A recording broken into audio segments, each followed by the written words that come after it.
Class 10th mathematics जो chapter number आपका 9 है। जो प्रॉब्लम आपके आते हैं हाइट एंड डिस्टेंस के, जो सीरीज चला था most repeated and most important question में, ये जो हॉट्स प्रॉब्लम की जो सीरीज़ है वो भी मैं आप इंक्लूड कर रहा हूँ। सो जो पहला क्वेश्चन आपको दिख रहा है, कई बच्चों को देखो ये ईजी लगेगा, कई बच्चों को हॉट लगेगा, लेकिन कोई क्वेश्चन हॉट नहीं होता है। मैं पहले ये बता देना चाहता हूँ, कोई भी क्वेश्चन हॉट नहीं होता है। बस आपको अगर आपका कॉन्सेप्ट स्ट्रांग है तो सारे क्वेश्चन आपके लिए ईजी होते हैं। सो ये प्रॉब्लम आ रखा है 2014 में सीबीएसई बोर्ड में। क्वेश्चन आपकी स्क्रीन पे दिख रहा है कि two ships are approaching a lighthouse. ठीक है, हमारे पास दो शिप्स हैं, शिप्स में जहाज है जो कि अप्रोच कर रहे हैं एक लाइट हाउस की ओर फ्रॉम अपोजिट डायरेक्शन। दोनों की जो डायरेक्शन है वो अलग अलग है। The angle of depression of two ships from the top of the lighthouse are 30 degree and 45 degree.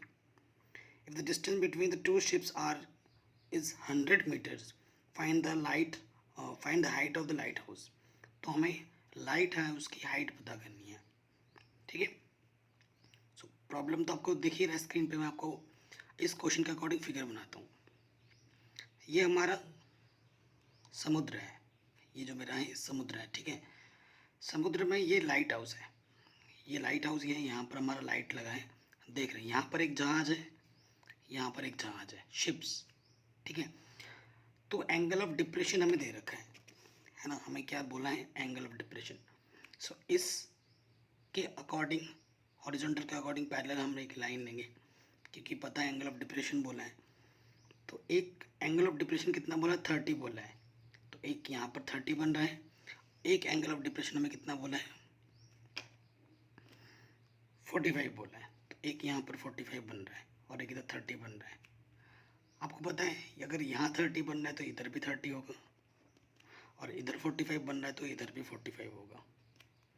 जो टोटल डिस्टेंस बोली हमें यहाँ से दोनों शिप्स की जो टोटल डिस्टेंस है वो कितनी है, 100 मीटर है।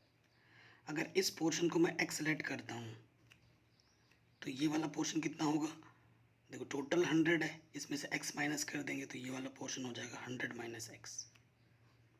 कोई दिक्कत नहीं है। ठीक है, थोड़ा नेमिंग कर लेते हैं। ये मैंने a बोला, इसको b बोला, इसको c बोला, इसको d बोला। ठीक है, और हम मान लेते हैं कि जो हमारी हाइट है वो h है। शिप की जो हाइट है वो कितनी है, h है, जो कि हमें फाइंड करनी है। ठीक है, तो जो जो चीज़ हमने की वो लिख लो। Let height of the ship is h metre. ठीक है, ये चीज़ लेट की। और आपने क्या लेट किया, लेट जो ए बी है वो हमने x मीटर लेट किया है। देयरफॉर जो बी सी हो जाएगा वो क्या हो जाएगा, 100 माइनस एक्स मीटर। ठीक है, ये चीज़ हो गई, समझ में आ गई।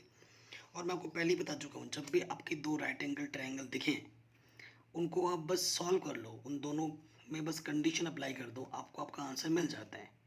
कोई दिक्कत की वाली बात नहीं है इस प्रॉब्लम में। अब देखो, अब मैं कोई सा भी ट्रायंगल ले रहा हूँ, ट्रायंगल लेता हूँ A D B. In triangle A D B देखो ये पता करना है, और बेसिकली जो न्यूमेरिकल टर्म्स है वो नीचे हैं, बेस में है। तो आपको पता है जो एक चीज़ पता होती है और एक चीज़ निकालनी होती है हमेशा उस पर रिलेशन लगाया जाता है। सो मेरे को देखो एंगल के सामने वाला क्या होता है, परपेंडिकुलर, और 90 के सामने वाला तो ऑलवेज हाइपोटेनस होगा ही होगा। ये हाइपोटेनस है, इसके सामने वाला ये भी हाइपोटेनस है ना। So perpendicular upon base, B D upon A B. Perpendicular upon base क्या होता है, पंडित बद्री प्रसाद हर हर बोले, है ना। Sine cos tan cosec sec cot. ठीक है, P upon B perpendicular upon base क्या होता है, टेन थीटा, और थीटा कितना है मेरे पास 30। तो बी डी हमारे पास h है, ए बी हमारे पास x है। टेन 30 की वैल्यू 1/√3, क्रॉस मल्टीप्लाई कर दो, x इसका टू क्या हो गया, h√3। जहाँ ज़रूरत पड़ेगी हम इसका यूज़ कर सकते हैं। अब आ जाओ अगेन दूसरे ट्रायंगल में, दूसरे राइट एंगल ट्रायंगल में। इन ट्राइंगल DBC, ये निकालना है, ये न्यूमेरिकल वैल्यू है, ये पता है। सो BD upon BC, again angle के सामने वाला परपेंडिकुलर और ये बेस, परपेंडिकुलर अपॉन बेस यानी कि tan थीटा, और थीटा आपकी बार कितना है 45। BD कितना है अपन के पास h, BC हमारे पास है 100 माइनस x, tan 45 की वैल्यू 1 होती है, इसके अपन कुछ नहीं तो 1 रख दूंगा, मल्टीप्लाई करूँगा, h बन जाए h 100 माइनस x बन जाए 100 माइनस x, ठीक है। हमें x की वैल्यू पहले ही पता है, since x is equal to किया था h√3, ठीक है। सो वैल्यू पुटअप करेंगे, अब ये माइनस की तरह क्या हो जाएगा प्लस का, तो h कॉमन लोगे तो यहाँ से 1 और यहाँ से √3 बचेगा, ये मल्टीप्लाई में है, इस तरफ आके डिवाइड में आ जाएगा। कोई दिक्कत यहाँ तक आई थिंक नहीं होगी। अब कभी भी आंसर रूट में नहीं छोड़ते अपॉन में, सो हम क्या करेंगे रैशनलाइजेशन।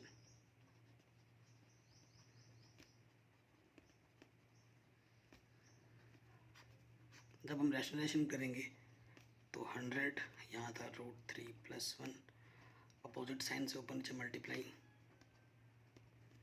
ठीक है। ये a + b, a - b क्या होता है, रूल आपको पता ही होगा, a का स्क्वायर माइनस b का स्क्वायर।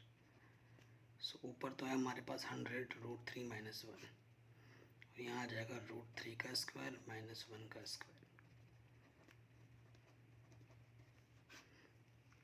ठीक है। ये चीज़ है, √3 का स्क्वायर 3, 1 का स्क्वायर 1, 100 √3 - 1 अपॉन में 2, ठीक है। 2 5 0, 50 हो गया। अब क्वेश्चन में क्या बोला था कि √3 की वैल्यू पुटअप करनी है आपको, √3 की वैल्यू कितनी पुटअप करनी है 1.732, तो यहाँ पुटअप करो 1.732 माइनस के 1, तो ये आ जाएगा 0.732। अब इनको आपस में मल्टीप्लाई कर दोगे, आपको आपका आंसर मिल जाएगा, ठीक है। सो जो आंसर आएगा आपका जब मल्टीप्लाई करोगे वो आएगा लगभग 36.6, इतनी हाइट होगी आपकी शिप्स की, ठीक है। सो ये क्वेश्चन बहुत ही इजी था जो कि हमने आराम से कर लिए। बाकी देखो NCERT आपको आनी चाहिए, ये सब क्वेश्चन को ट्राई करने से पहले आपको NCERT करनी है। NCERT कर चुके हैं, लास्ट 10 के क्वेश्चन कर चुके हैं ना, बाकी सभी चीज़ें कर चुके हैं, सबके लिंक्स मिल जाएगी डिस्क्रिप्शन पे या फिर आप प्लेलिस्ट भी ज़रूर चेक करें।